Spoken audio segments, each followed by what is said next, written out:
Welcome to part 2 of Yogandhra vlog. So మ్యాట్లు లాక్కునే వాళ్ళు లాక్కుంటున్నారు, తీసుకెళ్లే వాళ్ళు తీసుకెళ్తున్నారు.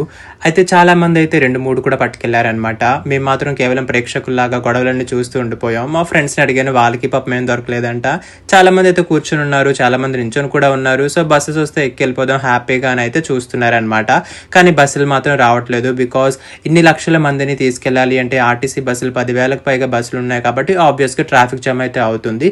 It is expected. So police అయితే చాలా బాగా మెయింటైన్ చేశారు ట్రాఫిక్ని. ఇక మా బస్ అయితే వచ్చేసింది, మేమైతే ఎక్కువ కూర్చున్నాం. ఇక మా బస్ అయితే స్టార్ట్ అయింది. మేమైతే ఆర్కే బీచ్ నుంచి ఇప్పుడు గాజువాక వెళ్ళాలి. సో 3 hours అయితే పడుతుందని చెప్పారు. మార్నింగ్ టిఫిన్ కూడా చేయలేదు, మొత్తం ట్రాఫిక్ కూడా జామ్ అయింది. సో మేమైతే టిఫిన్ చేయడానికి వచ్చామన్నమాట. మధురవాడలో బస్సు ఆపాము, మిథిలాపురి కాలనీలో అయితే దోశ తిన్నాము. ఇక after that we started again. But ఈ ఎండ చూస్తుంటే మాకు ఒళ్ళు మండిపోయింది అనమాట. మొత్తం చెమటలు అయితే పట్టాయి. ఇక దెబ్బకెళ్ళి ఒక కోల్డ్ వాటర్ బాటిల్ అయితే కొన్నాను. ఇక అపోలో నుంచి వచ్చేసిన తర్వాత కాసేపు పడుకుందా అని ట్రై చేసాం, బట్ అస్సలు రాలేదనమాట. ఈ ఎండకి చెమటికి నాకైతే నిద్ర పట్టలేదు. బట్ కొంతమంది అయితే చిన్న తమ్ముళ్ళు అయితే పడుకున్నారనమాట. సో మధ్యలో వచ్చేసి మాకు నీట్గా ఫ్రూటీస్ అయితే ఇచ్చారు. టాటా గ్లూకోపస్ కూడా చాలా మంది తాగారు.